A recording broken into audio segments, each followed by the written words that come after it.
Hey traders, happy Monday. Welcome to the weekly outlook, and this is going to serve also as an early bird 2020 watch list. This is Chris Pulver here. Happy to be with you on January 6th through January 10th. And we are finally back for an uninterrupted week of trading. So let's get to it. Let's take a look at some charts, write down some numbers because I'm going to be talking about some yearly pivots and some big levels today. So let's get started. Just a friendly reminder, keep an eye out for my best trading strategy video. Keep it seriously simple. I'll be building that out over the next couple of weeks, so look for that on social media outlets, which include Instagram, Twitter, Facebook, and YouTube. All right, so let's dive into the charts. I want to start off with one of the big highlights over the holiday break, and that was oil with the U.S. strike in Iraq with an Iranian leader killed in the city of Baghdad. Tensions in the Middle East are on the rise. So we're starting to see oil. Obviously, oil has had a pretty miraculous recovery from the $51 area last year. Slow and steady, slow and steady. I was really thinking we'd hit some technical resistance around this $60 to $61 level. There was no real resistance that was firm enough during the holidays. Path of least resistance, typically you start to see trends and breakouts and drifts. That's what happened through the holidays, and we had the drone strike that first week of January. So this was last... well, you can see that this just started out trading on the 2nd of January right there. The spikes all the way up. And again, look left on your chart. Although we have tensions in the Middle East, take a look at this from a trader's perspective. If you knew nothing about what was going on in the Middle East and you just looked at this from a technical perspective, I still think that this area between $65 and $66 will still act as resistance. Now, the question here is, are we going to come back down just to $60 and have this be a level where there's kind of tensions and uncertainty? to $60 hold? Do we start to see prices moving higher? But you have to remember what happened last year with OPEC. OPEC wanted production cuts, but there's also countries that are going to be producing lots of oil. There will be an oil glut. This is what the expectations are for 2020. It's going to be difficult to see oils get up towards the high of $75 to $78. I'm not saying that tensions cannot do that, but the big level that has to prove it wants to break would be a close higher.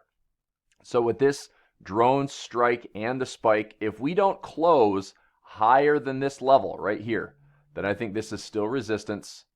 And in the near term, we probably hold this $64 level and push back down towards 60. Now, if we just have a simple trend line break, we could also put a topping pattern in, just like we did here. This is a crown pattern, and it goes all the way down. This was a fake out spike with a drone strike in oil fields that went all the way down. Now, obviously, it may be a little bit different because this drone strike took out people, took out an Iranian leader. It was in Iraq. But technically speaking, I still think oil is range bound. So unless it proves otherwise, with commodities just taking a huge jump, closing higher and starting to drift up to new highs, that would likely help oil on the rise, gold on the rise, dollar will continue to fall, all right? But it still has to prove it. Right now, we're starting to see for the day of trading this week, oil is holding resistance around $64. So $60 is intermediate support and resistance. We had resistance, resistance, resistance. So if we have $64 to $60, that wouldn't be a surprising move. If we close back below $60, I'm expecting this to work its way down to the low 50s. So we'll find out. This is going to be something that's going to continue to be somewhat sensitive news-wise, and what's happening with Iran. Are they going to retaliate? Things like that. Are we going to have a new conflict in 2020 to kick things off as a big distraction for other stuff that's going on politically? This is an election year. All these things are storylines that we'll have to pay attention to fundamentally. But technically, watch these levels. Okay, so that is oil. Gold has made a really nice run to new highs, again, on the uncertainties. Look at that run. Crazy nice run, broke the new highs at 1550. We struggled to hit 1550 last year, or I should say struggle to break those highs, but look at this amazing run through the end of the month. End of December, just drifting, and I mean, that's not even drifting, that's trending. That's just straight up trending on that wedge break.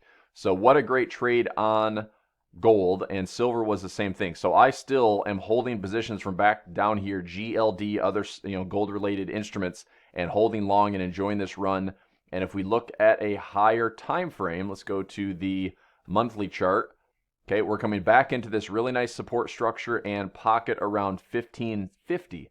So breaking and closing higher. I think, again, I'm on a monthly chart right now, but even going to a weekly chart, we have to close above this level. And if so, I'm going to go ahead and clone this line, because the next big level, so that was support and resistance there. delete one of those, and I'll just replicate that. So horizontal array. There we go. Next big level. I mean, we have 1600 plus. I mean, we're talking way up here around 1780. So that does give a lot of room. Now, I wouldn't be surprised with the shallow pullback that we saw from this run. We had a low to high, higher low to higher high, higher low to higher high. This could be the fifth wave move in gold. Now, how high does that go? We don't know. This could be a fifth wave move just a little bit higher towards 16 to 1650, and then we start working our way back in a corrective move, maybe using previous support right in here to become future resistance. So I do expect to stay long on gold for right now. Would I consider taking profits? Yes, I'm going to do a much better job in 2020 than I did in 2019. I had some great trades running in this area, buying and not taking profit, gold and silver. So the good thing is we're at new highs. If this closes higher for this week, keep in mind we also have non-farm payroll this week. If we close higher and drift up into 16 and 1600 plus, then I will most likely start taking some profit off of these levels. And again, for a big trend like this that could continue to run, which obviously that'd be a very aggressive movement of gold. I mean, if we go from 1550 to 1750, it certainly can be done. But rather than letting it, hit some type of intermediate resistance and then fall back into some corrective level and give those profits back, I will likely be moving stop losses and trapping profits to make sure that I don't sit on a position. And again, I can always buy it low again. But I think I want to go ahead and do some work on taking profits on gold and silver if I have the opportunity. So here is also silver, XAG USD. There we go. And you can see here we're at 1829. We had a high last year. The big high was around 1962. I was pretty certain we were going to get to the round number at 20. We did not, but that does leave a target out there at 1962. We take out that high, hit that high and go. $20 is a round number. There's really nice resistance back in 2014 and again 2016. So we could definitely hit $20, $20.50. If that breaks and goes higher, I'd be looking all the way up here towards $28. So I will probably take some partial positions out here, maybe sell some partial positions on silver from I bought this around $14. So for me to get from 14 to 20, I'd be pretty happy with that. Keep some skin in the game and see if this wants to go up to another level. Previous support becomes future resistance right around $27 to $28. So I really like the run in commodities. I also think that's going to play well into dollar weakness, which will continue. So here's dollar weakness, and we have a nice trend line break, bearish candle through the month of December, and this is our monthly chart. So we are looking to see continued dollar weakness to a couple of major levels. I would love to see this at least hit, and that was a rising wedge. That's the base of the wedge right there. So at the very least, we should be pulling back into the 2019 yearly pivot. If we're going to have some better efficiency, I really like the idea of this high to low symmetry pushing down and getting retested. So I would go ahead and say that target one for me on a bearish move for the dollar is right there. And anything back down to this area, I'm just going to go ahead and box this in. I think this is a great level for target two. So target one is very doable here in hopefully the next 2 to 3 weeks. If we have a miss on non-farm payroll this Friday, we could certainly make our way back down there very quickly. Target 2 is going to let this thing drift and run a little bit, taking advantage of some trends to kick off the year. I would also like to see, I read an interesting article over the holiday break that we're sitting we are basically sitting at all-time lows in volatility. So we should see an uptick in volatility, which should be, in my opinion, showing some weakness in the US dollar because the dollar has been the highest yielding currency pair. This goes back to 2013-14 when we saw high yielding currency pairs like the Aussie and the New Zealand. When they got weaker, because they offered such high yield in the market, it was very low volatility. And then all of a sudden, volatility became extremely high and extremely aggressive, and those currency pairs weakened. So I think this is going to be a story that's similar to the dollar. The dollar's been strong and resilient because of its yield. If we're going to see higher volatility, that's what also enables the market to push the dollar lower and get weaker. So I am focused on those big levels on the dollar index. One thing that's also interesting in the crypto world, I noted some yearly pivots. So let's go to the weekly charts a little bit cleaner to see. Just waiting for this structure overall. A lot of indecision here on the weekly. We are starting to get a bit of a bullish run to start this week off. Make a note of this level if you're interested on the Bitcoin chart. There is a yearly pivot on Bitcoin around 8150. So another $600 or so higher. Now, does 8150 get us out of this wedge? No, it does not, but it is also a number. So can we hit it? Sure. If we're looking to, buy this area, start things off running for a $500 to $600 gain, that's not too bad. I, of course, would like to see the bigger play of holding some lows, get on the right side of the trend line, get on the right side of this wedge, and then start making an effort to go much, much higher, because this would be the swing, correction, and then we're looking for another swing to the upside. So I'm going to continue to hold long on cryptocurrencies like Bitcoin, like Ethereum, Litecoin, Ripple, things like that are all looking fairly promising to kick things off this week. Here's Litecoin, in fact, waiting for a trend line to break. Lots of indecision. Can we get on the right-hand side of this trend line? Ethereum, there's a trend line break. Can we get on the right-hand side of this trend line? Ripple, base position is sitting around 22 cents. We're hanging out around 19 right now. But again, can we get on the right side of this trend line and get a run?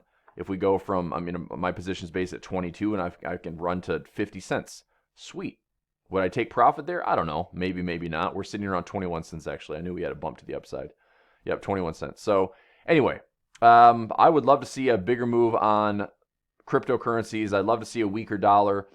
Big levels, and I'll start going through the charts here in just a moment, but note some of the yearly pivots. I'll be talking about those this week in my trading room. Just a quick glance at the trading room. So for anybody that's watching that's in my Tuesday, Wednesday, Thursday Flex trading room, I updated the document to reflect our 2019 results. So we had over 30,000 pips for the year. That's just with manual trading. That was great. Q1, 13,000, and then steady at 5,000 to 6,000 for the rest of the year.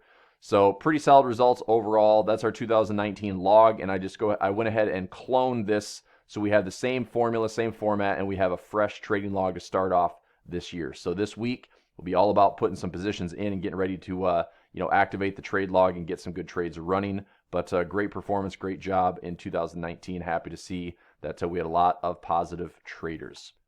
So let's take a quick glance at the news before we head into the charts and work our way through the currency pairs. This is a non-interrupted week, a non-holiday week, which was nice. We have big news on Friday with CAD and U.S. non-farm payroll. The CAD numbers predicting 31.8. Last month's jobs were negative 71. So essentially ask a child to pick between 1 and 100,000 and pick it at random, and that's pretty much what the CAD's going to come up with. So we'll see what happens with the CAD. I always like to trade it because it's a plan B, and they usually create some really terrible forecasts compared to actual. So they might forecast 31.8, comes in at plus 50 or comes in at minus 50, comes in at 0. To me, I would almost wonder if there's going to be a miss to kick things off. But again, we wait and see on Friday. Non-farm payroll, same thing. Look at the numbers here. 0.3% is expected for average hourly earnings. 150 is a nice steady job report, which they've been getting for months and months and months. Years, in fact, actually. We've had pretty steady job growth on non-farm. Unemployment rate, 3.5%. I know that some states have been increasing minimum wages. I know that there have been job cuts around the country with more automation and things like that. But again, it'll be fun to trade it on Friday, so I'll be running a live session from 8 a.m. to 9 a.m. Anything else that sticks out? Precursor to non-farm on Wednesday for the U.S. Nothing today really on the high impact side. ISM manufacturing or PMI numbers coming out, building approvals in Australia. Speaking of Australia, if you are in Australia or know anybody in Australia, my heart and hopes and thoughts and prayers go out to everybody. It is crazy what's going on with those wildfires. They seem like they're uncontrollable. I certainly hope that the weather can cooperate enough to get things under control and let it return to a normal state. So anyway, that's that. But man, really crazy stuff what's going on there. All right, so taking a look at our charts, let's start at the beginning. Let's go through the Aussie pairs, Aussie CAD. If you want to take a note of the pivots, Aussie CAD has a yearly pivot at, and this is a 2020 yearly pivot, priced around 9180. 9180. Now, by the way, there's two pivots in a row. There's a yearly pivot from 2019, which is all the way up at 9650. We also have this year's pivot at 9180. So I will continue to hold my Aussie CAD positions long, and I did get a buy trade in at 9,000 over the holiday break, and I have another position in at 8880 that is pending. So I'm still looking to build off of this support level. We, of course, need either time or price to push on the right side of this trend line, and then that 9180 pivot comes into play. Then we have previous support and resistance levels, and we have an inner to outer trend line move. So we do need to see a pretty solid close. I mean, this has been pretty firm support becoming resistance right around this area. So it will be interesting to see how, this 9,000 and 8,900 level hold. But honestly, on the right side of the trend line, I still think this is going to gravitate back up towards some type of balance, and I wouldn't be surprised, especially if oil does hold resistance around $64 to $65. Oil drops, CAD will get weaker, and this pair will make a nice move to the upside and hit this outer trend line. So I'm going to continue to hold long for right now on the Aussie CAD, and I still have some good alignments expecting Aussie strength to continue. Aussie Swiss, here is another one. We're on a weekly chart. 66.50, 65.50, still looking to hold those levels and looking to get to the outer trend line. My big level here is around 7,000. Right in there. That's where I'm looking to take some profit. And again, this is a longer term position. We're at historical lows, over 20 plus years of price action, historical lows on the Aussie Swiss. Maybe it's going to come back deeper. Maybe we have to come back into these lows again before we bounce. Maybe we come all the way back into these bottoms. A double bottom's a great formation to come all the way back up to center highs and then go all the way back up into a new break higher. So however this plays out, I'll stay patient, I'll stay small, I'll stay conservative, but look at these levels between 66.50 and 65.50 to buy and then take it up to 7,000 plus. Aussie Yen. Aussie Yen was a nice trade to protect some profits. We said we expected a fifth wave move. There's 1, 2 on the pullback, 3 on the push, 4 on the pullback, 5 on the push. This is probably going to be a 3-wave correction to the downside. Yens are always a little bit tricky. On the higher time frame, of course, it looks like it's cooperating nicely, but I hope you did a nice job of protecting some of those profits as we, got to new highs, scored a point at these highs, take some profits, protect some profits, and then we'll see what the Japanese yen offers to kick off the start of the year. So I did not do a lot of new positions or, heavy trading the last couple of weeks. Just kind of let positions drift and run. Had some partial profits to go and take things on end of the year moves and things like that to grab a couple more percent in December. But otherwise, yen pairs I'm pretty much crossing off the list for right now and just kind of wait and see what happens here for this first week of trading. Aussie New Zealand.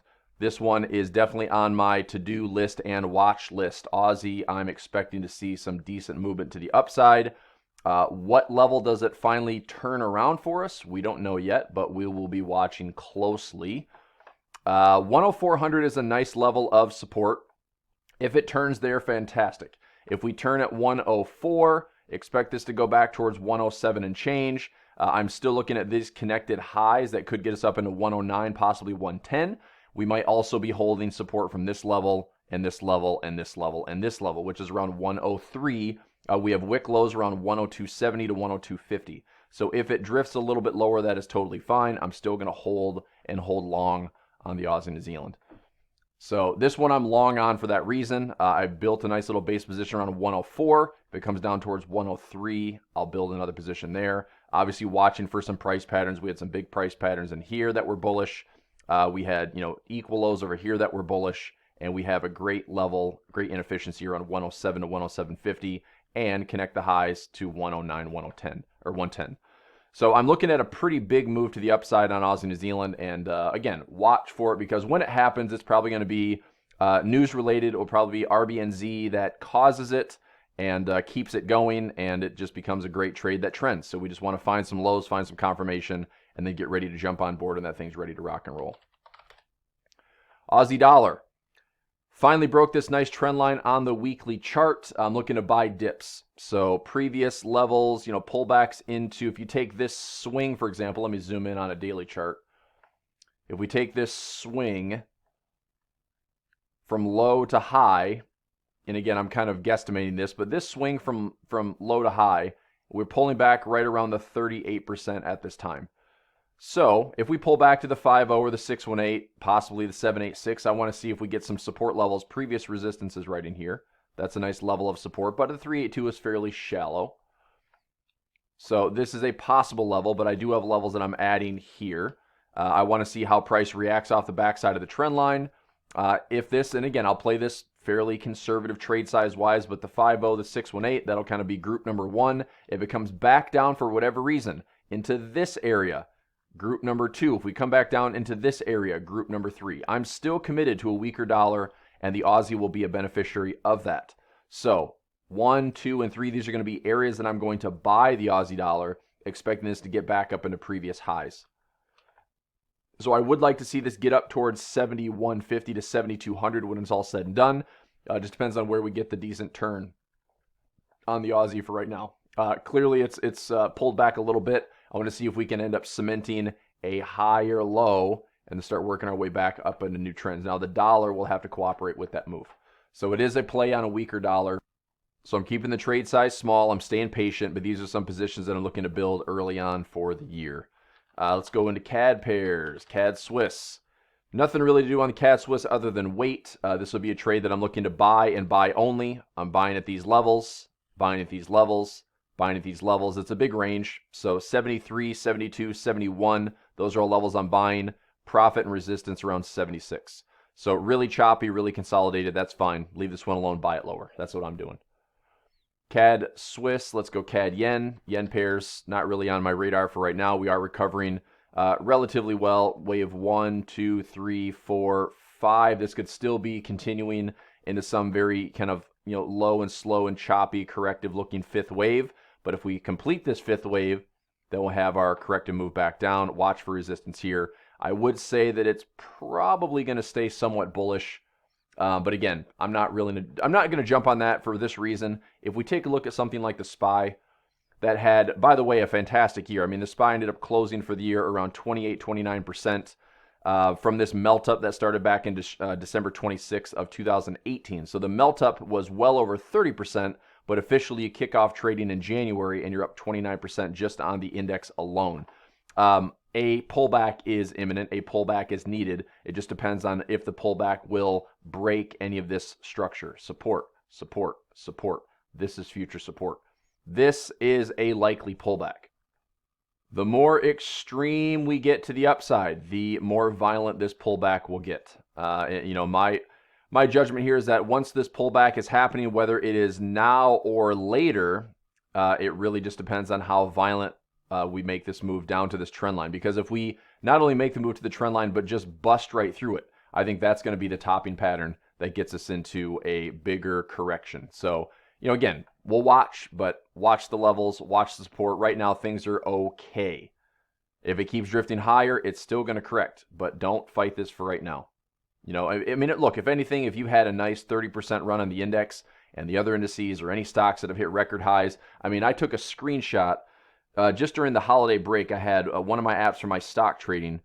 Let me see if I can find it here. Give me 1 second.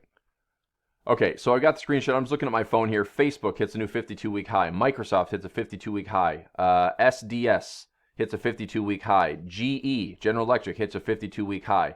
SPXU and SPXS, those are inverse ETFs against the SPY or the S&P 500, 52-week lows. So clearly the stock market was still cooking through the holidays. Path of least resistance, that was the drift. A great time to be looking to protect and take some profits as we head into a very politically and geopolitically motivated 2020. But what a run it's been, right? So just again, be smart. Don't be greedy. I think that's where traders are going to either get hurt going into 2020 is if greed continues, you just have to be ready for reversions. It is a technical thing that happens in the market all the time. There are fantastic systems that do it. This is a 10, 11 year run to the upside with not much of a pullback. So the numbers get pretty scary when it comes to a 30 to 40% reversion. Okay. So even if we're looking at a 7 to 10% correction, which is what we had in here, these are all like 5 to 6% corrections. Just something we have to be ready for, prepared for. And again, it's a trader's world. If you're going to be a trader, you got to be ready for these ebbs and flows. You can make profit on both of them. But one thing we need is volatility. And that's one thing I'm crossing my fingers for this year is that we have more of it. All right, so let's go back to our charts. Here's Swiss yen that continues to run. Take a look at this resistance at 112. Not a bad spot. In fact, this almost looks willing to, I'm not, again, it's a yen pair. I'm a little skeptical on those yen pairs, but it looks like we almost cemented a nice topping pattern here to look to sell it back down. Again, if I did take that sell trade on the Swiss yen, I'd have a stop loss above this swing. So really nice resistance there. We ran through that in the holidays and a very nice sharp move down. So let me take a look at this on the 4-hour chart to get some swing info. Here's a 4-hour swing. So right in there, just a nice simple correction off of the high to low right in there. If we're looking to sell it, the 5-0 to 618 looks like a nice spot. So that's around 111.73 and 111.93. Stop area above that swing. If we go high, low, lower, high, even if we push back down into previous resistance becoming future support, that's not a bad trade. Let me look at some measurements here for risk to reward. If you took both of these trades right here, your position is going to be roughly halfway. You're looking at a swing stop loss around, see, I'm trying to measure that. Oh, there it is. Around 80 pips in risk for about 140 pips in reward. So not too bad. It's not quite 2-to-1, but it's still a very valid trade if you were not selling it at resistance, which was right here around 112. So that's a great spot to sell. From 112, we went all the way down to 111. So there's a nice little 100 pips if you took some profit. Otherwise, we're waiting for a pullback and confirmation. We're getting our pullback now. Do we have more bearish confirmation coming? We can take that swing. Previous resistance becomes future support. We might even come back down. This could still be resistance, obviously, and major support down here. I would love to see one of the themes for 2020 be a weaker Swiss franc. Pairs like the dollar Swiss, pairs like the pound Swiss, euro Swiss, love those currency pairs. Aussie Swiss, New Zealand Swiss, love those currency pairs. All of them have a common denominator that is a weaker Swiss franc. Euro Aussie continues to play the range game. Good thing we scored some points for some profit. We had lows around 59.50.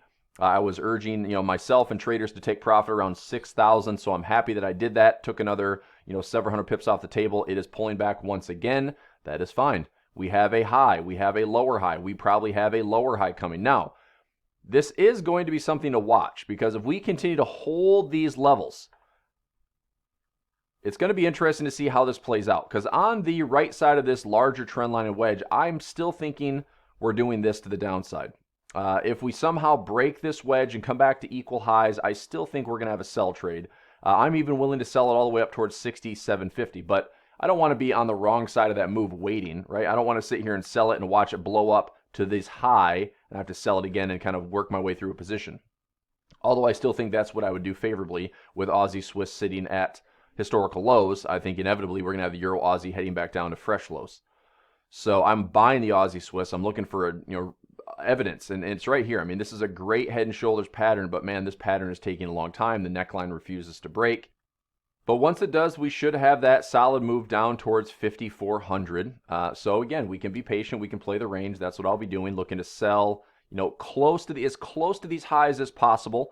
I still have a pending sell at 6,365. I'll be watching something like this, maybe around 6,200. We're not that far away. 61.37 looking at 6,200, and then again, this would be position 1, 63.65 position 2. See if this range continues to dance a little bit and we can sell high, take profit at the neckline. And if it goes lower, we know that we can get back in and participate for a bigger trend to the downside. That is Euro Aussie. Euro CAD, I did get filled on this one during the break, right around 4,500, and took a bounce off the lows, nice equal numbers and support, 4,500. Trying to trade the range, 4,500 in this area. Hopefully going back up towards previous highs around 4,700. One thing to note on this currency pair, this is Euro CAD. There is a yearly pivot around 48 and change. Put a number to that. In fact, it is 4870. So I'm in around 45. 4870 is quite a bit higher. Do I want to hold all the way onto that yearly pivot? Obviously, that's a target for me, but previous resistance as well around 47. So if I'm buying low, take some profit here. There's not much risk on the trade. If I can let it run a little bit towards that yearly pivot, fantastic. Otherwise, buy low, take profit at resistance. And this, range-bound behavior is also showing on the CAD Swiss.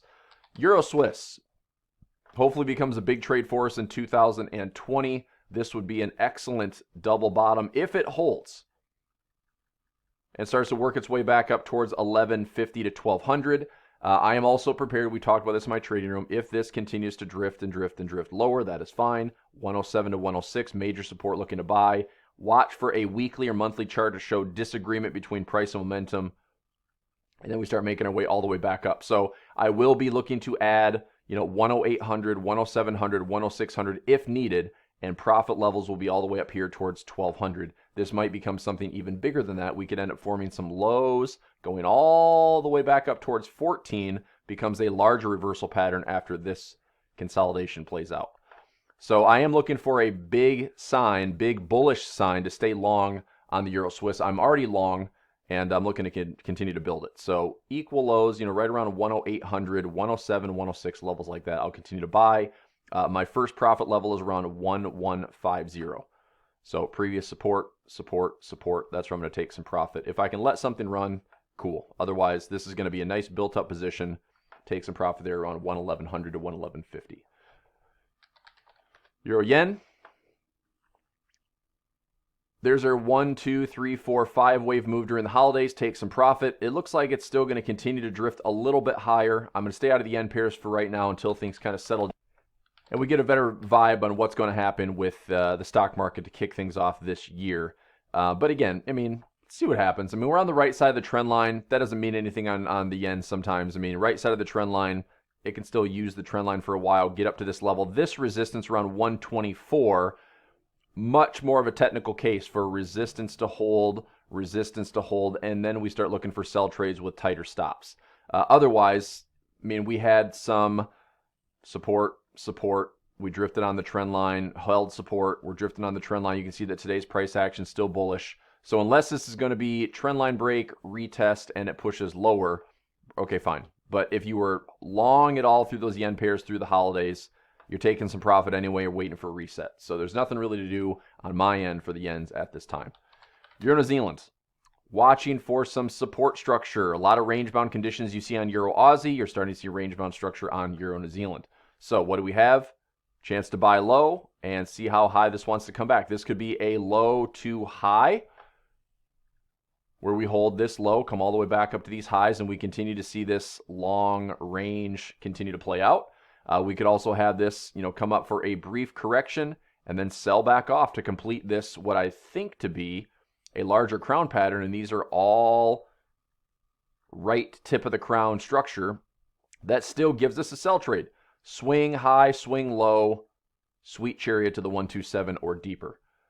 Anyway, we took a great trade last year. We rode this thing as low as we possibly could, 172, 170. It continued to drift down towards 168. Good trading all around. It's just holding structure, that's all. Support, support, support. If we're going to bounce, short term to the upside for right now. It just depends on if this is just a brief correction. If it continues to work its way up, okay, fine. I'll be interested in selling it up again at these highs and taking it back down. So trade the structure for now. Euro, dollar. I said during the weekly outlooks over the last couple of weeks, we have to break and close above 112. We tested 112. We did not break and close above it. The daily chart, there's a high at 112.38, a close at 112.21. The next day gave that back. Again, I wasn't going to jump in here and say, that's the trade. It's December 25th or whatever. I'm not going to take that trade and jump on. Now, I'm still looking to buy the euro dollar. I'm looking to buy it here. I'm looking to buy it here. Okay? If you're looking to sell it at 112, you've already sold it, and you may have taken some short-term profit during the holiday. I still think this is a move that is coming. We need to see a nice daily or weekly close on the right side of this year-long channel and wedge and get above 112 firmly. If we can get above 112 firmly, this will continue to drift likely towards this high around 14. So there's still plenty of opportunity to get involved. I still think this has a bigger move and bigger upside towards 16 and 1700. But again, above 112, I would love to see 112 to 114. We can make some money there. If it continues to run, let it run. If it hits 114 and drops, okay, we can get back involved and buy it again with a more clear test of the right side of the trend line or this channel. So keep an eye on this euro dollar because I do think this will pay out nicely. Again, higher volatility will certainly help. That'll help weaken the dollar, but euro dollar is a great technical trade to continue to run higher. Pound pairs, I'm not going to spend a ton of time on pound pairs. Last year was enough to make me want to take a longer vacation for pound pairs. They were wild and crazy, and we had some really good trades. We had some great structure. April and May seemed like the pound was great. Took some awesome levels. Sold the pound, held on to it for a while. And then we had, all the wild and crazy stuff with Brexit, August, September, October, the just quick moves and quick recoveries and balancing, and then nothing happened in November, and then the UK election, all that fun stuff. So, kind of hit the reset button mentally on the pound crosses and see what's happening. This is what I see on the pound. It's still a big range. Big structure there. Big structure there. So channel resistance, channel support. I would like to see, this could be a nice little head and shoulders. Pull back to the right shoulder, head back down to channel lows. That would make sense for me. Otherwise, we end up going back up to double tops. Sell it again. So keep an eye on the structure. Watch the higher time frames, eliminate a lot of the noise, because that's really what the pounds were about all in 2019. All the noise, all the Brexit news, all the headlines, all the votes, all the referendums, all the snap elections. It's enough to, make you choke on news. But if you look at the higher time frames, it still played out technically the way that we expected. Pound CAD. If I can type it correctly. Pound CAD. This is another one. This actually, to me, looks like a opportunity to buy low again. And that's resistance, intermediate level right in here. But if we pull back, to the halfway point, that might be a spot to buy. If we pull back again, range-wise, here's what I'm going to do. I'm just going to buy low and sell high for now. Okay, if it comes up to the highs, interested in selling. It comes down to the lows, interested in buying. In between there, not really that interested. I'll buy low, keep the stop loss relatively tight. I'll sell high, keep the stop loss relatively tight. Everything in between can be noise, right? Everything in between, look at this. Nonsense. Noise, noise, noise, noise, noise, noise. These are big swings, big balancing moves. So watch the levels. All right, I'm looking at pound Swiss in a second here, but pound CAD looks like a big range. Pound Swiss. This one I would be interested in buying. I talked about this in a holiday session. Gary Fickart and I ran a Brexit election sessions. We ran like 3 days of live sessions talking about these bigger moves. Off of the lows around 1.18 or 1.19, this to me looks like a really nice swing opportunity. I would like to see a deeper pullback, high, low, lower high, lower low. Finish that move, and then we start looking for higher highs. So this could also translate into a pattern. I'll use where's it at here? X, A, B, C, D. Looking for it in here. There it is. So an X, A, B, C, D. Some type of harmonic pattern like this that gets me back into my 50618. I would love to see the Gartley pattern play out. If not, it becomes something else like a Max Gartley or a bat pattern. But something like that where it plays out with a 1, 2, 3 wave move to the downside, and then we look to buy and take that swing back up. Two pairs that I'm interested in holding for pound strength, that is pound Swiss and pound dollar. So pound Swiss, it would be some levels around 125, 122.50-ish. Those, that area is kind of what I'm looking to buy at. And again, I'd probably take it nice and small, buy small, and maybe even reserve a position for down here at the lows around 1700 and buy small. If I sit with these low positions and we even come back to these range levels, that's a lot of profit. So, that gets us into back here where we took some positions and made some profit there. I did do some scalping during the election. Obviously, you can look left and you can sell it high with the technicals, but that's a pretty gutsy play considering we had all the news and noise during that UK election, and it all happened at 5 p.m. anyway. So it is what it is, but I'm looking to see pound Swiss and pound dollar continue to run, but I'd like to see a chance to buy it super low. Pound yen. And I know this video has been a little bit longer. Obviously, I had a lot to talk about with the weekly watch list, so I appreciate you still being here. We're 38 minutes into the video, and we'll wrap things up here in just a few minutes. Pound yen, I'm going to leave this one alone for now. Pound New Zealand. Scroll out. Pound New Zealand and pound Aussie have a lot of range-bound tendencies, so this continues to look like a range-bound trade for me. Something like horizontal support and resistance, which I like right here. There. Nice horizontal resistance. We could start making our way back down into that level. This could be a high, low, lower high, lower low. And from there, we look at this level to buy and play the range, play the wedge. This might fall back into equal lows and be more range-bound trading on the pound New Zealand. Big levels all the way down here. We'll see what the New Zealand does. The New Zealand had a great finish to the year. I have a feeling the RBNZ is going to be pretty manipulative at some point where we're going to see a much weaker New Zealand dollar. So I do want to get ready for that. That should help us make a nice, healthy profit on the Aussie New Zealand and several other currency pairs as well. Pound dollar, the other pair that I don't mind position trading. I'd like to see that corrective move. 1, 2, 3. If we can get that corrective move back into these lows, back into these these previous highs becoming future support, at roughly around 2,700. If we get to 2,700, even down to like 2,350, I would still buy this. I'm looking at this as a swing opportunity from low to high. Just skipping through all the noise, going from low to high in a higher time frame. Can we pull back into some respective level like the 5.0 to 786? That's a good spot to be looking to buy. Like I said, around 2,700 to 2,500. And it's off of nice support and double bottoms around 1.20. Look left and you'll see it. 1.20, 1.20. So is this enough to finally create the low, the high? We pull back again, higher low to higher high. Bring it on. Right side of the trend line, pull back and retest the trend line. Let's get a swing to the upside. Let's go. Let's revisit 1.4. Let's revisit 1.44. Let's get way the heck up here to all these inefficiencies from 2018. I would love to see that. But I'm not going to buy it right now. I want to see if we pull back a little bit, give us an opportunity to buy the dip. New Zealand CAD continues to play out this range. I'm looking to sell this around 8,900 to 9,000. Otherwise, this has been a trade taking some profit. So right in here, taking profit along the way, still wanting to buy low or sell high, everything in between, do nothing. So sell high, take profit, buy low, take profit. In between, I would say no new trades at this time. We've been running from these positions, holding on to them, closing out for profit. Now, waiting to see can we hit the highs. 89 to 9,000, I will sell the New Zealand CAD. New Zealand Swiss. New Zealand Swiss, I want to add on pullbacks. I'm still going to stay long in this currency pair. Previous highs, if we pull back, looking to buy again and take this to the outer trend line in this channel around 65.70 to 6,600. Look also left of the previous high right around 6,600. So I'm still going to look to buy the New Zealand Swiss. New Zealand Yen. Nice little pullback. We did score a point. We did hit the price gap. Holy shnikes, we hit the price gap at 73.50. That's a big shout out to Denise, who I know was very adamant about getting to that price level, and we got there.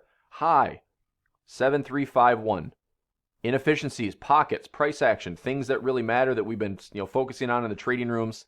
It's great stuff. Holiday drift, path of least resistance, run. Where does it go? Exactly where we thought it was going to. Score a point, get to the price gap. Well done, New Zealand yen. Well done. Good place to take some profit there. New Zealand dollar, a little bit of a pullback. This is another one I'm looking to add. Give us something. Swing. Pull back. Any of these zones, looking to pull back and go higher. Pull back and go higher. Previous highs around 69. 7,000 is a major round number, a significant round number. That'd be a great level for some profit on the New Zealand dollar. If it happens to run higher than that, it is in this zone around 72 to 73 and 74 that I'll be selling. Until then, I'm a buyer. So I'm looking for any opportunity to give us a correction to buy and stay long. And then up here at 72, 73, 74, I will sell. Otherwise, this is focused on holding these lows at 62, getting a higher low to form, and buying this New Zealand dollar to new levels. And 7,000 is my target for now. Okay, if it doesn't offer much of a pullback, if it just goes and it hits 7,000, that's fine. Just let it do its thing. Okay, if it goes to 7,000 and it keeps going, don't chase it. Let it do its thing, because it's going to create all these inefficiencies. We'll have tons of pivots and all this good stuff. We can sell it, and we'll make a lot of money. All right, if you're buying it low, you're making money. If you're selling it high, you're making money. If you're caught in between and not knowing what to do, don't force trades in there. All right, so I'm waiting for a dip. Previous highs, inefficiencies, give us a little corrective move. That's all we're looking for. Little corrective move, little trend line break, goes a long ways. So looking to buy some dips on the New Zealand dollar. Dollar CAD broke a really interesting level, significant level, 1.30. Now, to start things off, why do you think we broke this level? I think oil had a lot to do with that.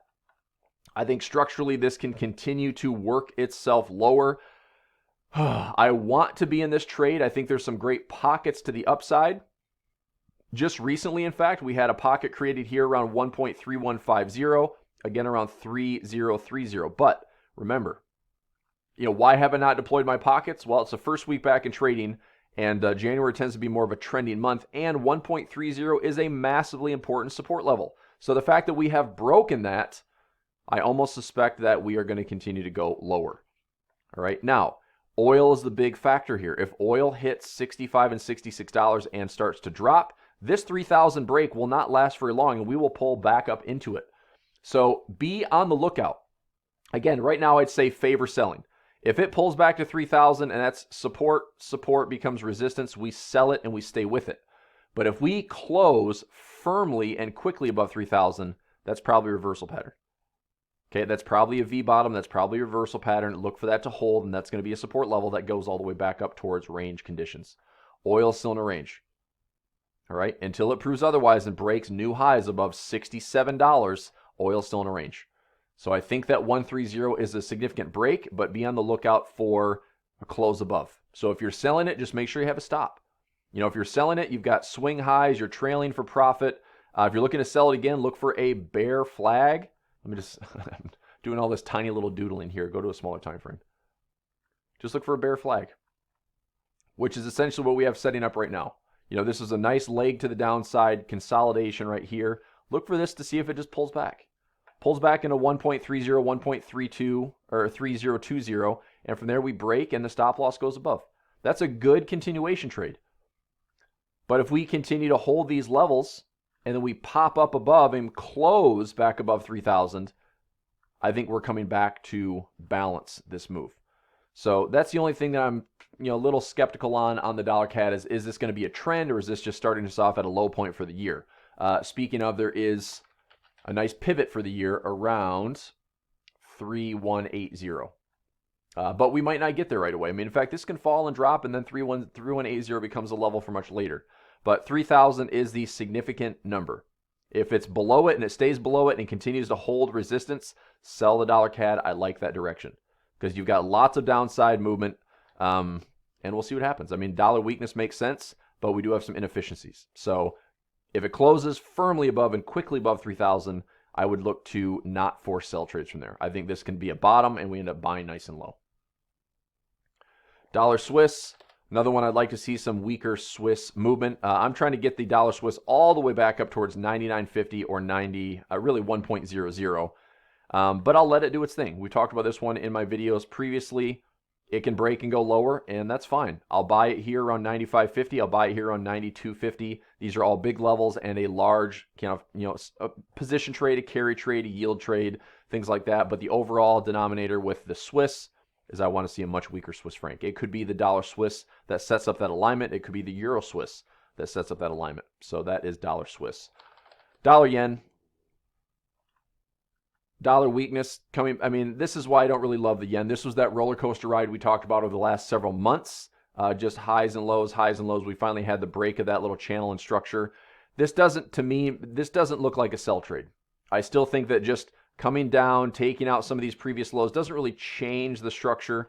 It certainly could, but I just have a feeling that we're going to find a way to get right back up where we started, and it's just a little ugly spill in a V bottom. This is why I remain on the sidelines for most of the yen trades at this time. The dollar peso, sitting at some nice support levels. It's early in the year. I'm not going to force a trade here. I'll probably wait for this week to be over and get through non-farm payroll. Dollar is continuing to drop. We are pushing lower and lower and lower, which is fine. Interested in keeping a close eye on this one because if we form some lows, that's a good trade back up. If we can form some lows, look for some type of bottoming formation like a falling wedge, then we can have some nice trades back to the upside. But I will wait for that. I'm always very patient on the peso because it's a lot of pips that we're working with. We might line this trade up for a 5,000 to 10,000 pip move. Dollar krone. Dollar krone did what we wanted it to. It came back down to this trendline support. It just sucked the timing. I really wanted to get a double top fill around 9.25 or 9.28 and drop. We just didn't get it. It was just really choppy, really choppy. Obviously equal highs here on 9.2 and dropped all the way down for, it's like 4,000 pips. So I know that we had some traders that were in that move and great job, over 4,000 pips of movement. It took the direction we expected. Euro krone, same thing. Euro krone, same thing. There's a nice little topping pattern. High, low. We want to sell the high. We just didn't get the refill. So high to low, there's your choppiness. But, 10.18, that was a big move. So that was around 37 pips, 3,700 pips. Not too bad on the Crone. Unfortunately, I didn't participate in that one, so that's a bummer. But we'll watch and we'll wait and we'll see what happens. So here's the deal. I'm running a bonus session on Friday for non-farm payroll and CAD news. Flex Trading Room is new in 2020. I've got new classes, new robots, things like that. If you're interested, send me a comment on Facebook, send me a Facebook message, send me something on Instagram, any of the social media outlets. You can get in touch with me. It is right here. All right. Also, keep an eye out for the next few weeks. I'm just going to get all the videos polished up and branded. Best trading strategy. I'm going to keep it focused primarily on any technicals, but keep it seriously simple. We're going to talk heavily about trading support and resistance and trend lines and price action. And here's why. Because you can build any system you want off of knowing this information. All right. Because trading this type of structure, keeping it simple, allows you to find direction. If you find direction, you can trade anything. All right. So you buy low, you sell high. That's the point. And we'll find a lot of ways to do that. Again, with this as the foundation, this is a great essential video series for everyone to take and digest. All right, traders, that's going to do it for this week. It is January 6th through the 10th, weekly outlook, a little forecast in the weekly outlook and watch list for the entire year. We've got some yearly pivots. It's going to be a great week in my trading room. Extra news on non-farm. Let's have a great week. It's a clean slate. It's been a nice break. Ready to get back at it. Ready to trade with all of you. All right, talk to you soon. Bye.